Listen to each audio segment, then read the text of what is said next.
Hello learners, and welcome to another week at CPDLF, and we're in U.S. history, Reconstruction to present.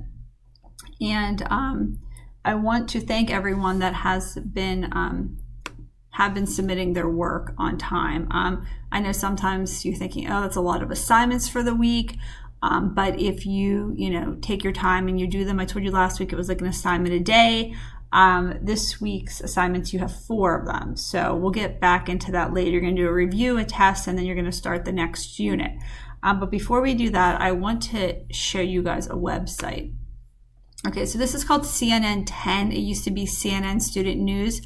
I taught at Tussey Mountain for a number of years. Actually, last December, I left there formally and came aboard here full time. I had been working part-time at CPDL for like 13 or 14 years and decided to take plunge and go full time here. So how I started most of my classes each day, because I taught geography, 7th grade geography, and I taught 9th grade civics. And it's important that they know where places are, events that are happening, because those are, 2 classes that definitely deal with current events. So with geography, CNN Student News or CNN 10 was nice because it would show a globe of the earth, and then it would focus in on that area. So if they were talking about, let's say, Puerto Rico with the hurricane now, unfortunately, there's been huge disaster there. They said like 2/3 of the island was hit with winds like 150 miles per hour or higher. They would focus in on Puerto Rico and kind of show you where it is. And a lot of learners would go home that night and then share this information with their parents. And the parents kept saying to me, this is so great. My kid is learning, my child's learning, where these places are. They're up on current events. And this is just a really nice way to show current events because it's student-centered. It's made for students.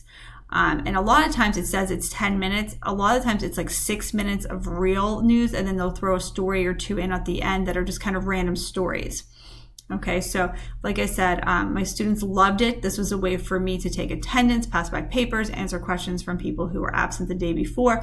So it was just a really great way to start the day. And then a lot of times when I would give tests, I would include a bonus question based around CNN 10 then, some questions, or maybe on a writing assignment, we would write about some of the current events that are happening around the world, and they would use stories that were from CNN 10. So this is not a bad way to start your day. It's very quick. You can have it on in the background, kind of even just listen to it while you're eating or eat, and or if you're going to take a break and eat some lunch, you can watch the news. So I highly recommend it. CNN 10. You can just Google it, type it in, and it'll come up. But yeah, so I just want to start that. Okay, so let's get back to Odysseyware here. So as we're progressing, we're essentially halfway through the marking period now, working our way towards the end of September. I don't know what happened to September, but, we are moving on to unit 1.31 is where you're going to start this week. It's the review, and then you're going to end up taking the test on sectionalism and war. And this is where you're going to want to go back and get your notes, print some things, whatever you need to do, and get that stuff ready, look at it, do the review, and prepare yourself then to take the test. And remember, if you need anything reset, reach out to me and I will be happy to do so. And then you guys are going to do the idea of Reconstruction and a political tug of war, because, coming back from the Civil War was not easy for the country. We had to, reunite it, and people had differing views on how it should be done. And that's what you guys are going to learn about this week. So review, take the test, and then you'll start with growth and innovation and do the first units in that. So like I said, make sure you have your notes ready, you look over everything, and you're prepared before you go and take the test.